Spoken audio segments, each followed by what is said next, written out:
Hi again, this is Keith, and welcome back to my channel Tack from Down Under. Today's video I wanted to show a few records, a few other things.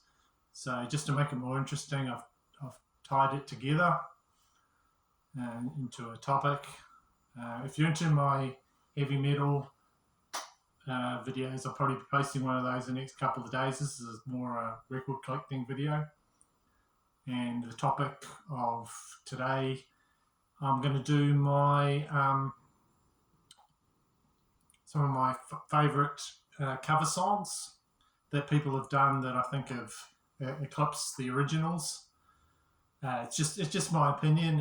If you think differently, just let me know in the comments, and you might put me on to a version that I don't know about, because some of these songs are being done to death.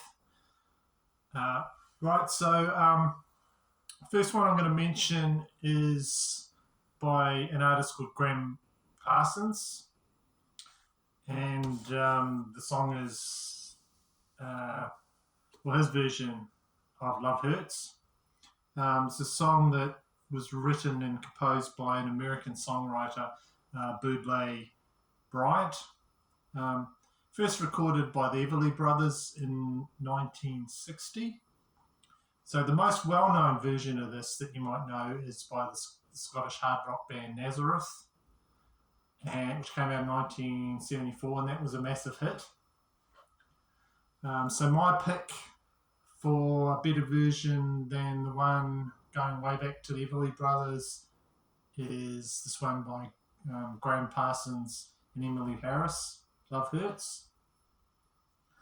So he was in the Byrds, he was in Flying Burrito Brothers, and the version that I'm talking about is on this Grievous Angel album, and this came out 4 months after his death. So he had a bit of a mixed cocktail of drugs and alcohol, and he overdosed in 1973. His version is a country rock and roll version, and it's just on the right side of being quite heartfelt, but not over the top. So I'm just going off a bit out of left field off the topic, but it's interesting history about how he actually died, Graham Parsons. And those that know, you can forward past this. He was a big fan of the Joshua Tree Park. So he used to go out there, out in the desert, and enjoy that. And I don't know if he mentioned to some of his friends that that's where he'd like to have his ashes scattered or something.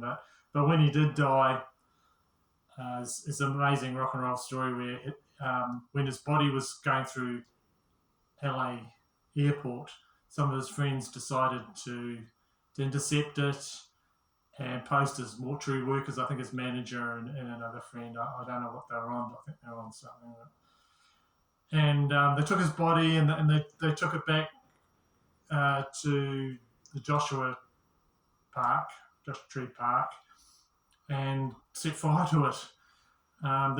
They poured petrol. They didn't do a very good job, so they were attempting to cremate his body, but it was eventually found and returned to his parents. But there's a big long story about what happened with his remains and what have you. So you can read about that on the web. I won't go into it too much because I'll probably take up most of my video time. So so best cover version that I like of that song, Love Hurts, Graham Parsons. I'll just show you the vinyl before I go to the next one. So that's on the reprise. It sounds really good on there, and Emmylou Harris as well is on that one.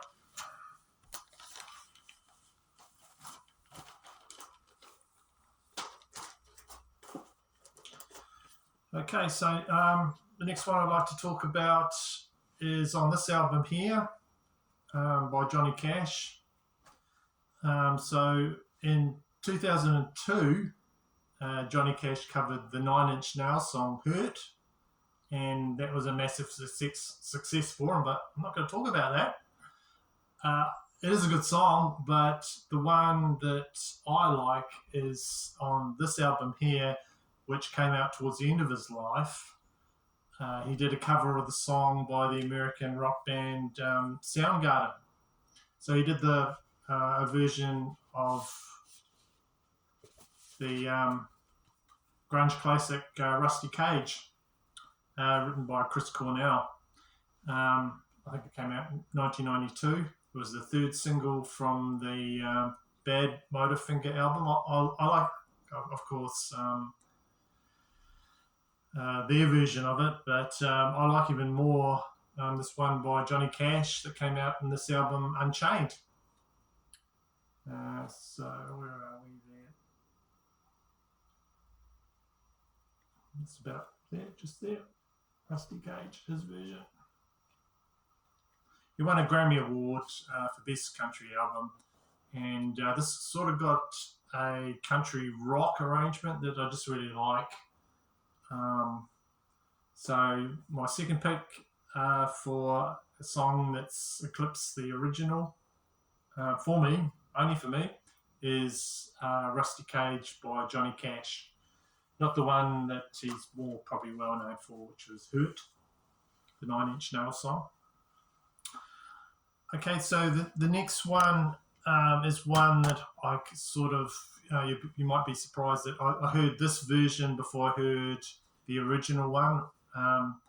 The song I'm talking about is We Gotta Get Out of This Place, which is a rock song written by Barry Mann and Cynthia Weil.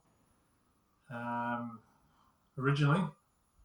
Of course, it was a hit single for the Animals, but I didn't know about that. The first version that I heard was by the Australian hard rock band The Angels, which came out in 1986. The Angels are also known in America as Angel City, really good band, and their version came out in the album. It was a third single release from their eighth studio album called Howling. I've got that somewhere, but I just couldn't find it to show in this video, so I just showed this live one. It's actually not on there, but I'll just show this live CD because I couldn't find it. So there's the lead singer, Doc Neeson, and he does a really good version of the Animals, or the song "We Got to Get Out of This Place." Really good rocking song version of it. Great version there. Really like that version. That's the first version I heard of that song. Next one, number 4, in no particular order. I'll talk about The Ghost of Tom Joad. It's a folk song written by Bruce Springsteen, and it's the title track to this album here, his 11th studio album, which came out in 1995. There it is there. CD. There.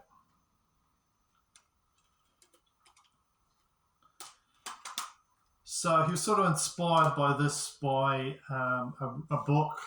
He read the book, listened to a lot of Woody Guthrie, and came out. The book is John Steinbeck's novel, came out in 1939, The Grapes of Wrath. So that's the character who talks about Tom Joad in that book, John Steinbeck's Grapes of Wrath. And it just talks about Depression times, what it was like, and how people got through it. And very interesting book. I think I did it for school. Yeah, I've seen the movie. So just about the social issues. So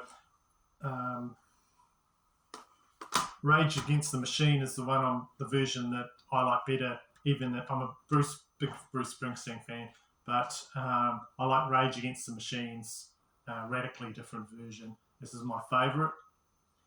and it was done in the usual rap rock style. It's got the echoing vocals and, of course, Tom Morello's writing guitar on it. So it's on this album here, Renegades. There it is there.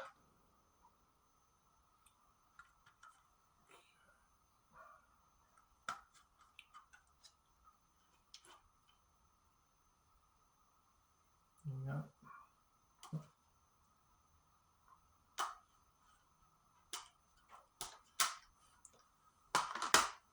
So this was such a good version that it actually influenced Bruce and how he did it live. And he made it a lot heavier when he did it live because he was trying, in that album, he's trying to do it more like the Woody Guthrie sort of acoustic, basic style, but he made it a lot heavier with a lot of good guitar. And he even re-recorded that song.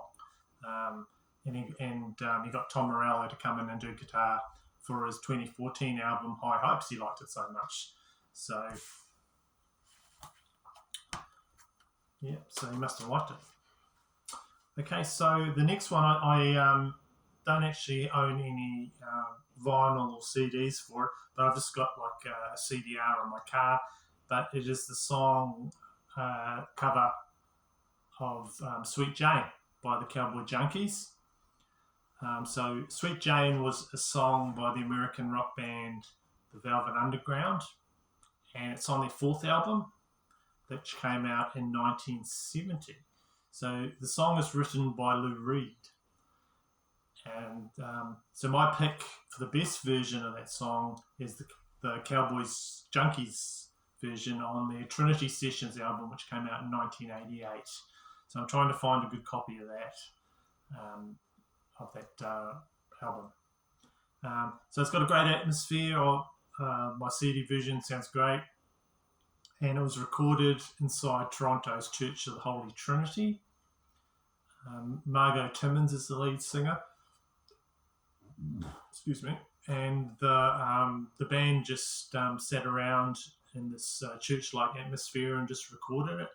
And it just sounds amazing if you've got a good vision of that album. And it just, quite, it's not rockier at all, just go out there and they just sing the heart out of it. And I really like that one. Okay, next one is a cover, a Tears for Fears cover. And the song is Mad World. So the original is a 1982 song by the British band Tears for Fears. It was originally intended as a B-side for one of their singles. I think it was Pale Shelter.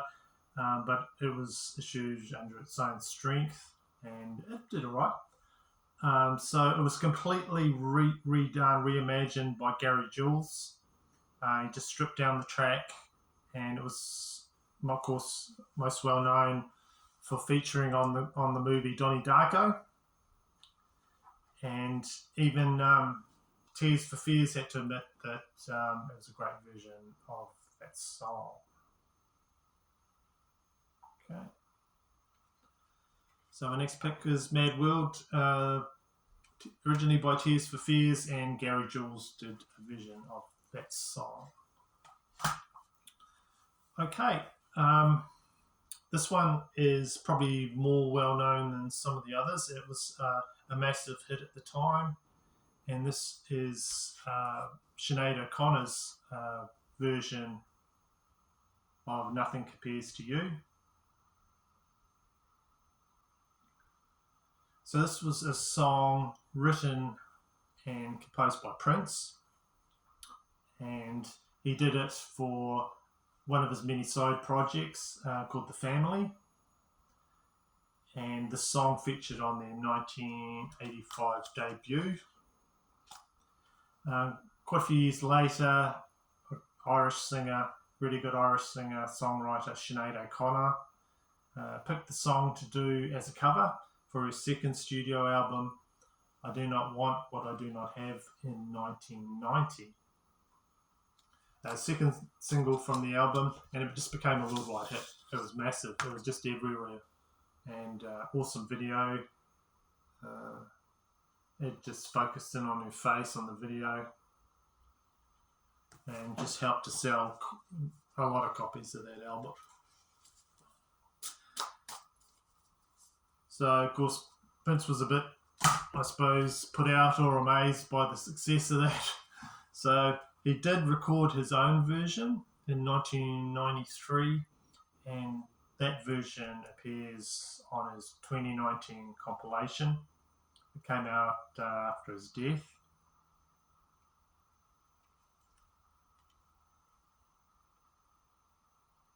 So this is just like his versions of a lot of songs he's given to other artists.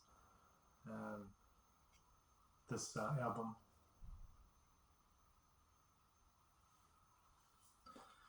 But in my opinion, it doesn't come near to Sinead's version, which she just did brilliantly. And her vision is immense, and just, really owns that song now, much as Prince tried to reclaim it, and I think even as a state tried to refuse permission for her to use it in some documentaries and what have you. But in my opinion, I think her version, it's much better. Okay, next one is Megadeth, and the song I'm talking about is their version of No More Mr. Nice Guy. So No More Mr. Nice Guy is a song, of course, by Alice Cooper, released in 1973, and it was a single off his album Billion Dollar Babies. This American thrash band Megadeth covered the song in 1989, and it's on the soundtrack for the horror film Shocker. So I've just got this CD here. It's got all rarities and different cover versions. It's called Hidden Treasures. So it's on there, and I really like it. I like at the beginning, it goes, "Me, a nice guy? Yeah, right." That's Mega Dave on that from Megadeth. Really good cover. And okay, next one is a cover that Ghost did of a Genesis song, Jesus, He Knows Me. And Jesus, He Knows Me is a song by the English rock band Genesis on their 14th album, We Can't Dance, came out in 1991. So the song is a satire of the TV evangelists who finance their lifestyle, their rich lifestyles by fleecing believers to send money to them. So this is the Swedish rock band Ghost on their third EP, Phantomine, and they just do a rockier, better version, I think, than the original Alice Cooper one. They also do a version of a Tina Turner song on here, but you can't really beat Tina Turner. She's too good. So. Right, so last pick is this one here, the Ugly Kid Joe version of Cats in the Cradle. And it was a 1974 folk rock song by Harry Chapin from his album Verities and Boulder Dash. And it's just a song about how roles changed in the father-son relationship over the years. I really like this song. It does get me a bit. Yeah. So the 1992 American hard rock band Ugly Kid included the song on the cover song on their debut album, America's Least Wanted. Good album too. Right, so I've left probably a few more of my controversial type things right to the end. So probably not everyone has made it to the end, but let's show you just as a bonus thing this album here, Elton John. It's just Elton John covers. So I struggled for years with why I didn't really like Elton John. Um, I like Goodbye Yellow Brick Road, that album, and I do like the songs, but I figured out in the end I don't like his voice. I just don't like his voice. This is probably my favourite Elton John related album, and it's just two rooms celebrating the songs of Elton John and Bernie Taupin. So this is a really good album, and it just covers all random songs from Elton John's discography. So I like Eric Clapton's version of Border Song, Kate Bush's version of Rocket Man. What are their standouts? Joe Cocker's Sorry Seems to Be the Hardest Word. Tina Turner, Rod Stewart's version of Your Songs. Just I like I like the songs, but I just don't like it always how he does it. So this one here, even like I don't like Phil Collins that much, but his version of Burn Down the Mission on here is just awesome. I think that's from Tumbleweed Connection. So this is my pick when I feel like listening to Elton John. I listen to this or Goodbye Yellow Brick Road. So finally, last thing, if anyone does a version of any of Neil Diamond songs, I generally prefer his version. I know Urge Overkill, a lot of other ones have done versions, but I just prefer his version. Versions of Girl You'll Be Your Woman Soon, yeah. Solitary Man, yeah. Sorry, I prefer Neil's versions most all the time. The only one I think that's come close is UB40's Red Red Wine cover of that. So I'll just end with that. So anyway, if you've got any counter arguments or you've got any favourites you want to talk about, then if you do that in the comments, that's that Neil Diamond album. So thank you for those that are watching and subscribing, and I hope you're enjoying my videos. And I'll most likely see you in another one of my videos. Thank you for subscribing, thank you for commenting, and thank you. Bye.